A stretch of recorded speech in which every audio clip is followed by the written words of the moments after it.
dear viewers, welcome back to this episode of the Evolution of Fiqh. As we did before, every time we start an episode, we summarize the previous ones. And in the previous episodes, we talked about the meaning of fiqh, linguistic meaning, and the terminological meaning of the word fiqh, or understanding, which is the linguistic meaning. And we said that the terminological meaning is to understand the legal rulings from the scriptural evidence. And we also talked about the scope of fiqh, and we said that fiqh, or the knowledge of the legal rulings, covers our relationship with Allah, the rulings of our relationship with Allah. This is called the acts of worship, and our relationship with ourselves and others, the Creator and the creation. Relationship with Allah is called worship. That is fasting, praying, zakah, charity, hajj, pilgrimage. And our relationship with ourselves and others is under the title of transactions, customs, etiquettes, etc. We talked about the importance of learning fiqh, and we said parts of fiqh are mandatory to learn, and parts of fiqh are preferable to learn. The parts of fiqh that are mandatory to learn are the ones without which we cannot practice our religion. We cannot stay away from the prohibitions, and we cannot perform the duties and obligations. So it is mandatory upon us to learn to fast and to learn to pray. It is mandatory upon us to learn that ghiba or backbiting is haram, gossiping is haram, hatred and rancor, envy, all of these things are haram, injustice is haram. You cannot say that I didn't know, because you had to know. You had to learn and you had to seek that knowledge. As we indicated before, the Prophet ﷺ is the one who made this mandatory upon us. He said, طَلَبُ الْعِلْمِ فَرِيضَةٌ عَلَى كُلِّ مُسْلِمٍ وَمُسْلِمٍ. Seeking knowledge is mandatory upon each and every male and female Muslim. And certainly Allah is the one who's legislating, and Allah is the one who's making it mandatory. And the Prophet ﷺ conveyed it, or conveyed this meaning to us. Then we talked about the source of fiqh, and we said that the source is the revelation, and the revelation is the Quran and the Sunnah of the Prophet, peace be upon him. And we did address the issue of the madhahib. Since we were talking about the source, we addressed the issue of the madhahib, and we talked about their evolution.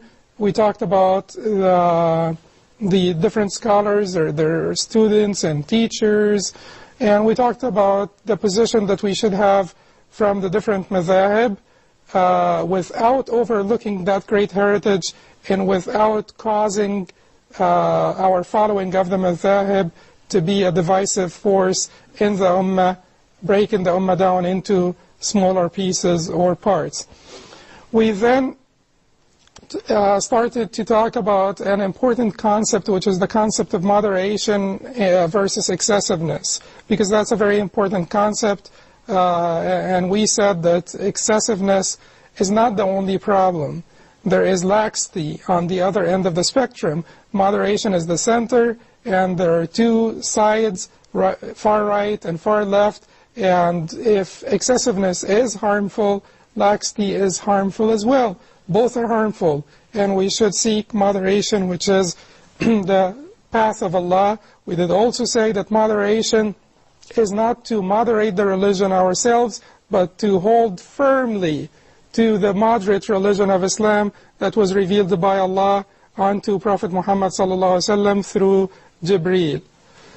Then we talked about excessiveness, and we mentioned what excessiveness is and what excessiveness is not.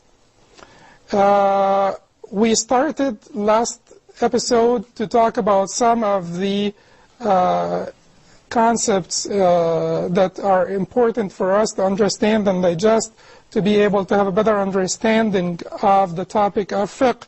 And these concepts are from two sciences which are very essential in the understanding of fiqh. They are considered specialized sciences. They are not usually taught to the public, but parts of these sciences are very important for us to understand in order for us to have a better grasp on fiqh. These sciences are the science of the fundamentals of jurisprudence, usul al-fiqh, and the legal principles, al-qawa'id al-fiqhiyya. We started with the legal principles, even though the legal principles are a product of fiqh, are a fruit of fiqh, not the basis or the foundation of fiqh. Usul al-fiqh, the fundamentals of jurisprudence, are the basis upon which fiqh is built. So, usul al-fiqh is the recipe by which you make fiqh. You need the recipe, and then when you make fiqh, then by the inductive method, you go through the fiqh, the different chapters, different topics, and then you make associations. You deduce general rulings from the different topics of fiqh. You find certain patterns that are consistent throughout the Islamic jurisprudence. And those rulings that you deduce from the fiqh that are like general patterns consistent throughout the fiqh are called comprehensive major legal principles. We have six of them, and we mentioned last time 3 of them, and today inshallah we will start with number 4. The 3 that we mentioned last time were إنما الأعمال بالنيات, deeds are but by their intentions. اليقين لا يزول بالشك, which means certainty is not negated by doubt. The third one is المشقة تجلب التيسير, hardship brings about ease. The fourth one, which we will be talking about now, is لا ضرر ولا ضرار, no harm and no reciprocating of harm. No harm and no reciprocating of harm. Let's understand this one. Now, this one is one of the beauties of the legal principles. And honestly speaking, there has not been any legal system in the whole world that knew the science of usul al-fiqh, the fundamentals of jurisprudence, like Islam. Even the fundamentals of the current secular laws are not as extensive and comprehensive as the fundamentals of the jurisprudence. We know that in Great Britain, for instance, people used to go by the previous rulings in the court system, the previous edicts in the court system, and go by them. And if there is a precedent in a certain case, they follow that precedent, and so on and so forth. In Islam, it is not like this. It is a system that has a basis, that has foundations, that has general rules that should be applicable in all of the branches of fiqh or the legal system. لا ضرر ولا ضرار. What does this principle do for us? How do the scholars use that principle? No harm and no reciprocating of harm. Let's say, I'll give you this example. This will make it clear for us. Now, we all know that the Prophet ﷺ told us that a person and what he owns belong to his father. أنت ومالك لأبيك. You and what you own belong to your father. This is true. This is an authentic hadith, and it certainly should be applied. But let us say the father is being irrational, or the father is being unfair, and the father is overburdening his son. He's taking from his son more than he needs, or he does not need anything and he just wants to take from his son, or he takes from his son to give other siblings. Then what should we do? We have this hadith, and this hadith is specific about this particular condition. Yet we do not only have this hadith. We have this hadith within the whole entire context of the legal system of Islam. We cannot understand this hadith in isolation from the entire legal system of Islam. So now we have this hadith and we have the ruling of لا ضرر ولا ضرار, no harm and no reciprocating of harm. So then the judge comes and says, well, you as a father are entitled to the money of your son. But this has to be within reason. If you need money, then you take from his money. But if you don't need money, then you do not harm him. Or you cannot overburden him. You cannot cause harm to him. Let's say the son has a car, just one car, and the father said, well, give me your car. According to the hadith, the father is entitled to his son's car. But now the son will not be able to go to work. And significant harm will be inflicted upon him by this. So now this is the time for this legal principle to be used. La darar, no harm. Therefore, the father will not be entitled to taking his son's car. No reciprocating of harm. This is also very important. No reciprocating of harm. It means that you do not fix something by breaking other. Let's say someone ruined your crops. You know, your neighbor ruined your crops or ruined part of your house. The right course of action for you is to seek justice, is to go to the court, to go to the judge, and seek justice from your neighbor.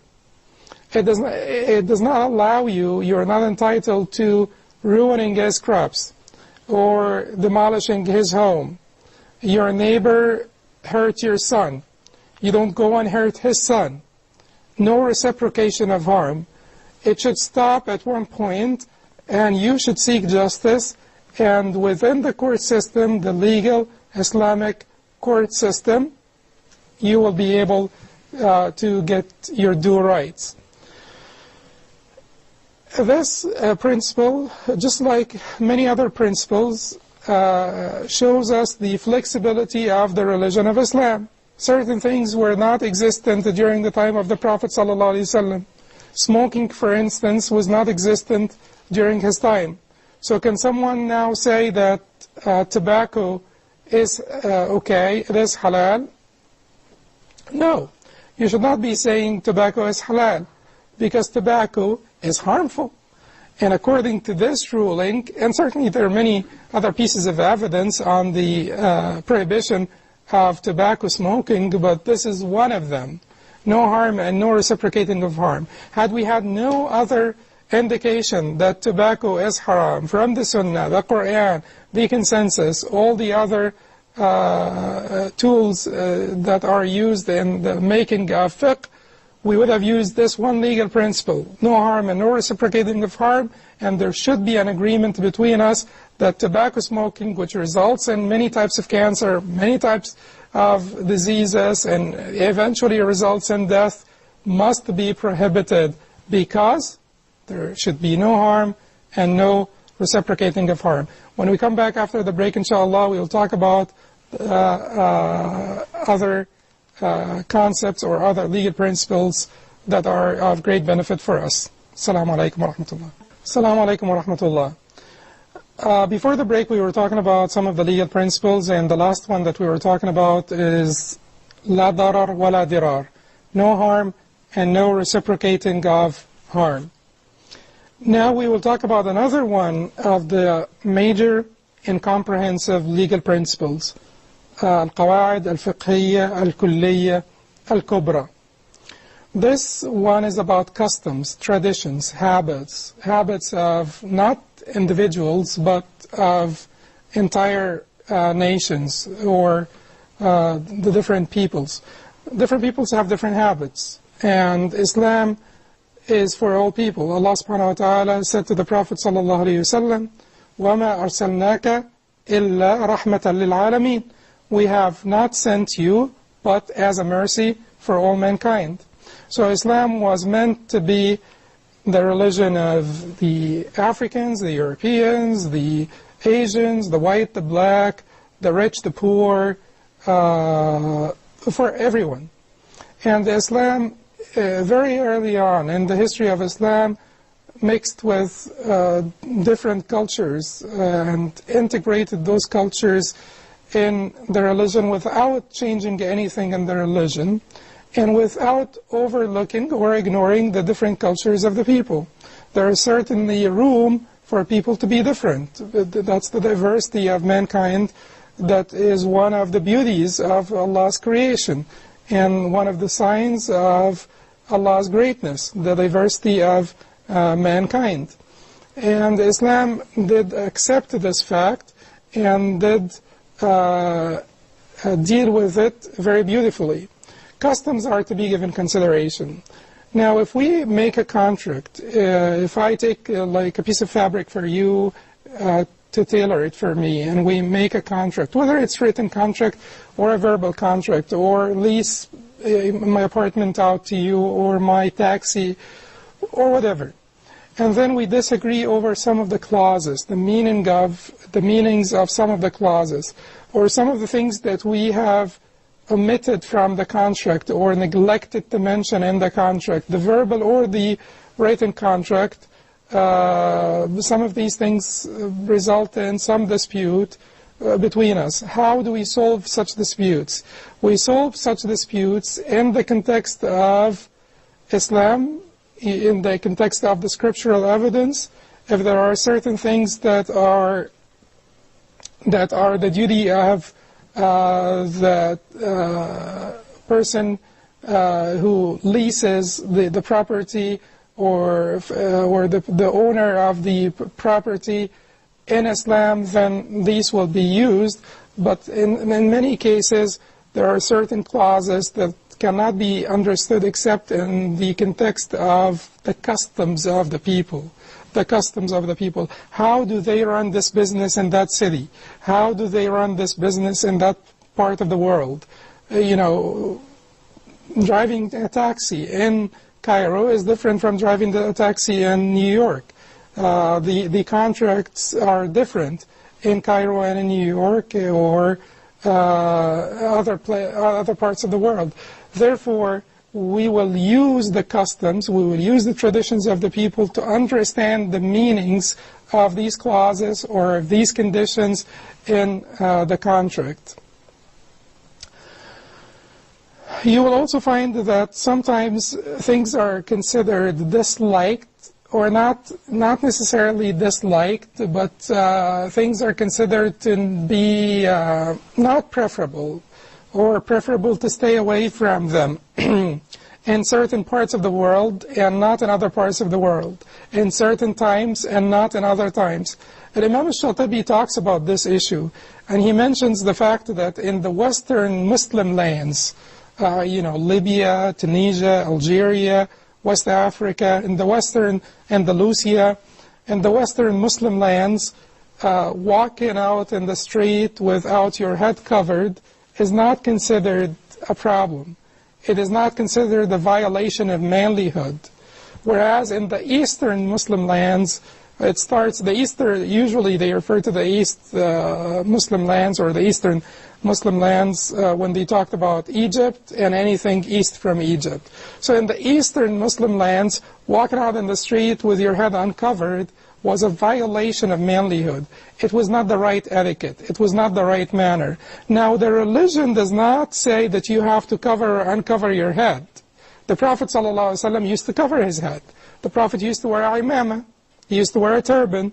But the Prophet ﷺ did not tell us that wearing a turban, wearing an imamah, or covering the head is mandatory or preferable in the religion. He wore imamah because most of the people in his time, or the people of his time in his place or city, used to wear imamahs, or used to wear turbans, or used to walk out of their homes with their head covered. So the customs here do have a bearing. They do have an effect on our perception of the act or the action of the person, the practitioner of the religion. But before I move on to the other legal principle, it's just very important here to make sure that customs do not change the religion. The religion does not yield to the customs. The religion does acknowledge the customs of people. it does consider them in the understanding of certain clauses. In some areas, people use the word lahm for meat for samak, fish. So if in the contract you indicated that you will sell him lahm, and you meant fish, and in this particular part of the world they use that word lahm for fish or meat for fish, then that's okay. Then that's what you meant, and that's in agreement with the customs, so we will use it. But the customs will never change the religion, will never make permissible impermissible and impermissible permissible. And this is very important to know. Many people use the fact that Imam Shafi'i changed some of his fiqh when he had moved from Egypt, when he moved from Iraq to Egypt, because of the different customs of the Egyptians. The different customs of the Egyptians may have had some bearing on some issues, but the Imam Shafi'i revised his fiqh like any other scholar. A scholar does not stop at one point and freeze there. Imam Ahmad ibn Hanbal changed his opinions sometimes regarding one matter 8 times. 8 times he would change his opinion regarding one matter, because the scholars do not freeze at one particular point. They are knowledgeable and impartial. They follow the truth. They have this keenness, eagerness to follow the truth. Whenever they come across a new piece of evidence, whenever they come across a new piece of information, they use it, they integrate it, they incorporate it in their fiqh, and they revise their fiqh, and they may change their fiqh based on that. Imam Shafi'i, when he went to Egypt, he revised his fiqh. Certain things changed when he took another look at his fiqh and his opinions. But it was not the customs who made him change his opinions. The use of all pieces of evidence is our next legal principle, which is called al-i'malu awla min al-ihmal. Using all pieces of evidence is given precedence over neglecting some. And that does not only apply to the religion, but it applies even to the speech of the people. To use all of the statements when we make a contract, for instance, and a verbal contract, and then go to the judge regarding some dispute between us, the judge should ask us about all of the contract, all of the clauses, everything we mentioned, and should take all of this in consideration to make a better judgment. The same applies also to the understanding of Islam, the understanding of the different scriptural evidence. We cannot say we will use this hadith and overlook the other one. If both are authentic, both must be used. If both ahadith are authentic, both must be used. There is no way that the two authentic ahadith will contradict each other. There must be a way to reconcile between them. This way to reconcile between them could be by like a formula, a conciliatory formula. It could be by abrogating one of the two ahadith by another one. You know, if we have the dates of the hadith confirmed, one can abrogate the other one. But there must be a way to reconcile between the hadith. But you cannot simply say, well, I'll just go by this one and overlook or omit this one. Because al-i'mal awla min al-ihmal. Using all pieces of evidence takes precedence over using some only. So now, when we use this in our life in general and our interactions with others, it will add to our impartiality. We can even use this to be more moderate in our assessment of things, in our impartiality. It's a concept, and the concept is not necessarily only used in fiqh, but it could be also used in life in general. And sometimes when we like someone, When we like someone, we only remember the good things that he says or does and forget the bad things. And when we dislike someone, we only remember the bad things that he says or does, or she says or does, and forget the other ones, which is wrong. In our assessment of people, we should take all of their statements, all of their sayings, all of their actions, all of their behavior, and make an impartial assessment of the entire person. And that's what impartiality is about. So the legal principles do not only teach us how to understand our deen and how to understand the fiqh, they are concepts, they are great concepts that we can even use in our life in general. After the legal principles, we will have some talk, inshallah, about the fundamentals of jurisprudence. The fundamentals of jurisprudence. And like the legal principles, the fundamentals of jurisprudence is another topic that is considered very specialized.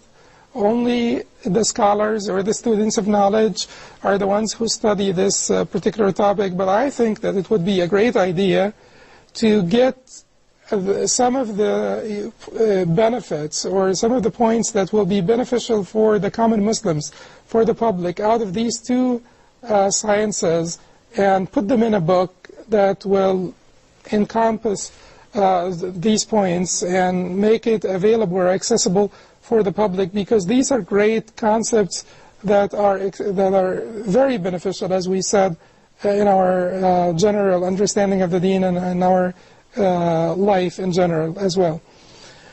The first part of the legal principle, the fundamentals of jurisprudence that we will be talking about, is the part about the different categories of rulings, the different grades or different categories of rulings. Everything in this life has a ruling in Islam. Has a ruling in Islam. Is this statement right? No, it is not. Every action in this life has a ruling in Islam, because things do not have rulings. You know, the monitor does not have a ruling. The keyboard does not have a ruling. The desk does not have a ruling. The TV does not have a ruling. Watching TV may have a ruling. You know, pigs do not have a ruling. Eating pork may have a ruling. So every action in this life does have a ruling in Islam. These rulings are divided into 5 categories: mandatory, preferable, permissible, disliked, and prohibited.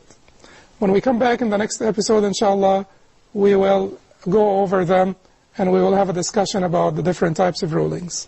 Assalamu alaikum wa rahmatullah.